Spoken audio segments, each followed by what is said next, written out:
5 महिना बित्दा समेत बाटोको गिट्टी नसुम्याएपछि स्थानीय भए आक्रोशित। सरकारले के गर्न खोजेको आज 5.5 महिना बित्दा पनि 12 टिप्परसम्म झरेको बाटोमा गिट्टी हालेको 5 महिना भइसक्यो सम्याएको छैन। 5 महिनादेखि सम्याएकै छैन। एकपल्ट भन्दा अलिअलि सम्याइदियो।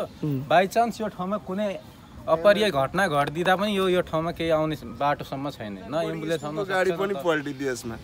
त्यहाँ कुनामा ढाटले गर्दा बच्यो नत्र कति बच्चाहरू घाइते हुन्थ्यो। वडाध्यक्ष भन्छन् ठेकेदारको लापरवाहीकै कारण कार्यमा ढिला सुस्ती भएको हो।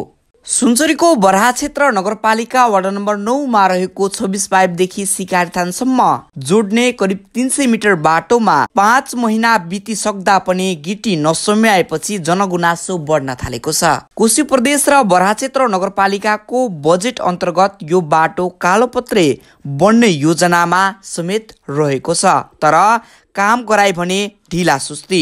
किन सडक विभागका ठेकेदारले काम गराएमा लापरवाही गरिरहेका छन् त?